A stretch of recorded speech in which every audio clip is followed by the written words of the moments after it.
My name is Nicholas Yersidi, who was diagnosed with lung cancer. This is crazy. Why is this happening to me? I'm here just to make sure his life is better and more quality.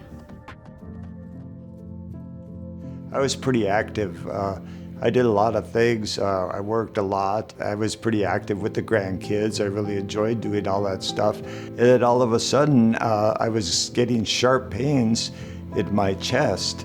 So I went to the doctors, and they actually told me the day before my birthday, April 19th.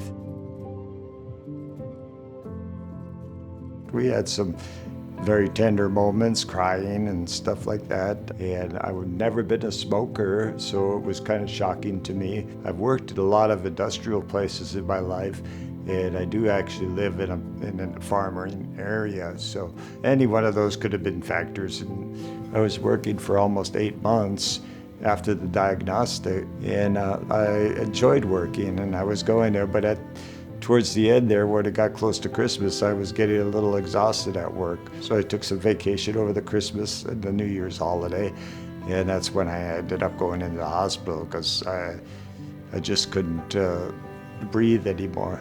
First, we were just regular hospital room, and all of a sudden, I was there for 4 or 5 days sleeping on a windowsill. And I said, okay, I gotta go home, Nick, and just get a shower. So just don't do anything till I come back. When I came back, they had a ban on him to not resuscitate him. They told him that he's gonna die any minute.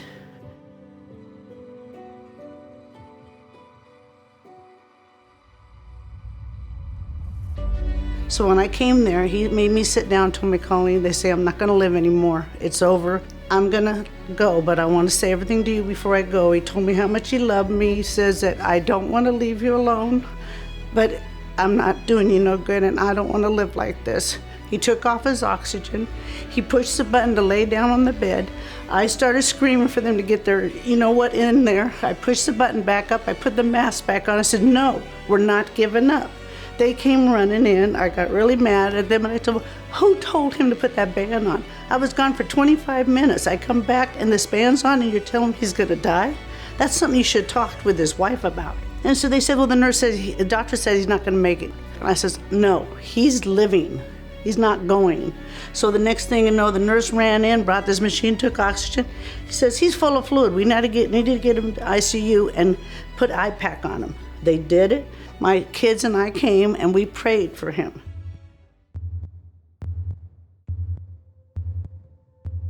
She called Dr. Williams and told him what was happening, and he got upset. That's what he had said, that, tell them I'm treating the cancer. You need to fix what's wrong with him. So I've been very supportive of Dr. Williams. He's been wonderful to us. His whole staff has been really great.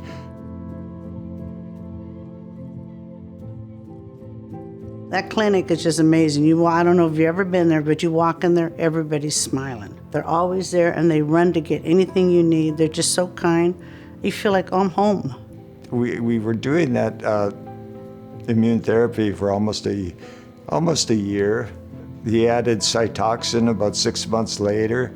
Earlier this year, we started more aggressive treatment, which is cisplatin, Keytruda, and Emen, because I was coughing and I wasn't eating, and some of the adverse effects was my red blood cell count dropped.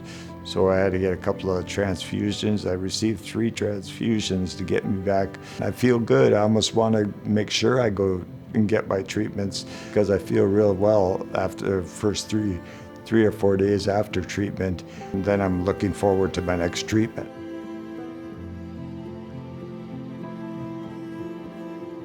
Everything that he recommended for him has helped. It's just sometimes insurance don't want to pay no more because it costs too much money. They don't want to put it out.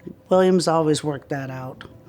He fights for every patient, not just us. He's there for me, not just the patient. He's there for the advocate, the child caregiver, or the parent giver, whatever. He's there for them too, because he knows we're going through a lot. There is times when I wanted to say, this is enough. I'm putting too much stress on my family. I'm putting too much stress on myself. But My wife has been wonderful. She's been the rock. I'm making sure every time if he needs oxygen, I make him get it. He didn't want it. I said, no, you need the oxygen. It's nothing to be ashamed of. I'll wear it. I'll walk around with a walker. I don't care. You're going to be alive. That's what matters, huh? Encourage him to keep going and be strong, and you be strong for him. Don't get mad and angry and mean at him. They don't need that.